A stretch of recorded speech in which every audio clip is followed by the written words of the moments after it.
En los finales de la Inglaterra victoriana, Basil Hallward, o como yo lo recuerdo, Basilio, se ubica pintando un retrato del candoroso jovenzuelo de Dorian Gray que de mientras posicionado permanece, platica con Lord Henry Wotton, con quien desarrollaría un lazo de fascinación recíproca, mismamente que Dorian le comparte su afición a la actriz Sybil Vane. No obstante, ulterior a estas idas y venidas vocales entre Messieurs, Basilio culmina su obra de arte, una que se ataría al quien posaba de maneras extraordinarias.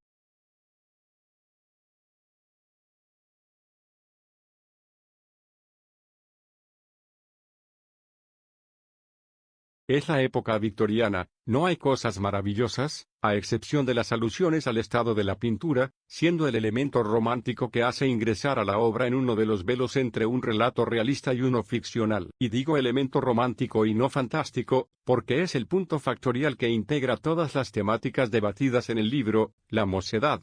Tal cosa es revelada en los primeros capítulos, en las conversaciones entre Dorian y Henry. Y se puede realizar reflejos cuantiosos entre la actriz y el fan de su arte, fluyendo un extra diálogo intercambiándose en constancia durante la mayoría del escrito. Racionalmente, la juventud hace desenvolverse a los personajes en el curso del envejecimiento y en ulterior término, los pasajes temporales por los cuales el humano va transformándose. Hablo de esto por yuxta en la ambientación porque esta novela es una sumamente romántica en el direccional artístico de la palabra. Entonces los pensamientos, diálogos y narraciones alteran las proyecciones físicas gracias a la prosa de Oscar, y que esta me parece una buena entrada a su literatura.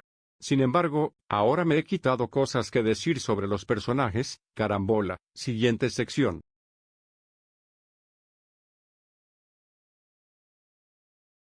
Puedo comentar con seguridad que, siento a Dorian como el tipo de protagonista que cosecha a los demás personajes hasta que él mismo es cosechado por sí mismo o por un consecuente a sus accionares, no lo digo únicamente por el destino del pintor, sino por como sobre todo en el capítulo decimos se nos relatan las aventuras de Dorian en simultáneo a su crecimiento, unas en las que se mueve alejado de los demás personajes, exceptuando alguna que otra menciona como su cambio de apariencia está influyendo en su imagen dentro de Londres, pero nada más allá de descripciones de rocas preciosas y flores. Personalmente me parece el capítulo más monótono, aún así, aprecio que se nos otorgue un enorme contexto antes de que Dorian reanude sus relaciones directas con los personajes. Henry es un individuo que se vuelve muy atañe al protagonista, un ser que le intrigaba en exceso a aquel joven, y que, en posteridades, le sigue despertando interés el pasar tiempo con este señor, puesto que, sigue siendo él, aunque con sus respectivos cambios al envejecer más. Alan es un razonable confidente que repulsa lo esperable de parte de su amigo. James Vane termina siendo un interesante antagonista que posee múltiples reverberaciones con su hermana. Victoria entrañable es para el tiempo de aparición suya. Sybil y Basil siendo los expulsados del servidor, fungen como esculturas transversales a toda la filosofía expuesta en el texto, y éstas se desarrollan al paso de los párrafos, atravesando a PJs. La muerte de Sybil, los momentos donde Dorian la sostiene, me parece conmovedor no por lo que está pasando, sino por la poética que se filtra en esa ocasión, y que ésta dialoga con la de Basil, mientras que ambas muertes orbitan alrededor del retrato. Adjunto a todos los cambios que hace convertir a esa persona que ambos conocieron como un apreciador de artes, como un alma apasionada por la pintura y por el teatro. El estilo de Oscar es bellísimo, y funciona excelente para abordar los tantos tópicos que se vuelcan explícita o implícitamente, con un romanticismo en versados escenarios, y planteamientos que estremece corazones y más profundamente al cerebrum. A aquello se le añade el uso de expresiones o conceptos en idiomas distintos para aprovechar su entonación lingüística, su potencialidad interpretativa o albergue conceptual que dota de las páginas de una hermosura medida. Recuerdo leer que eran 17 capítulos en su versión íntegra, pero que, en posterior, se le añadió más capítulos hasta llegar a 30. Se pasan por tantas emociones, pensares y ello lubricando tan solo algunos lugares en las escenas narradas y aquello las embellece excepcionalmente, haciéndolas más maravillas aún siendo en la cotidianidad. No yace dificultad de lectura más que algunos términos en idiomas foráneos al inglés.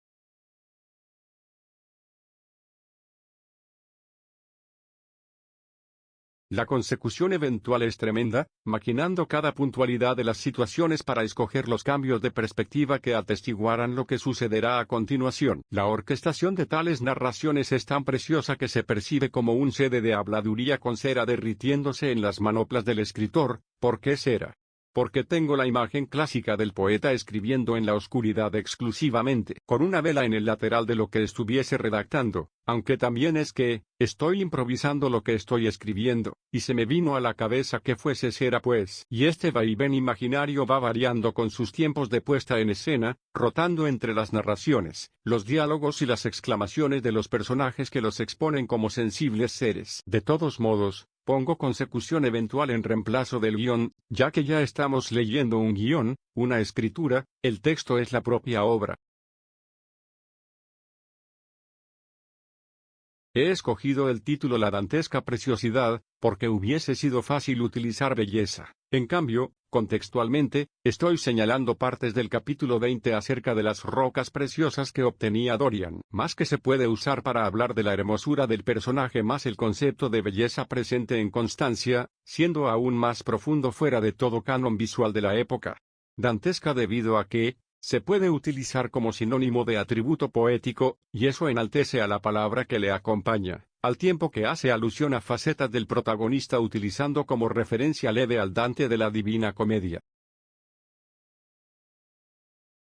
Hasta el capítulo 6, la novela puede hacerse densa por la tanta cháchara, pero desde ahí, se nota un tenue aumento de velocidad que le hace muy bien a la lectura, hasta que llega el capítulo 20, pudiendo ser el más tedioso inclusive. Sin embargo, luego se vuelve a un ritmo más movido, casi como el anterior al 20, es más parecido al del principio de la novela.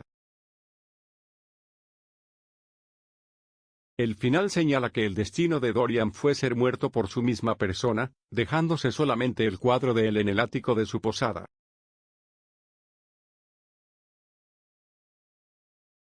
El retrato de Dorian Gray es una fulgurante escritura con una hermosa prosa que le recomiendo a cualquiera que se aventure en la literatura porque es un auténtico clásico que continúa maravillando aún con el tiempo pasado.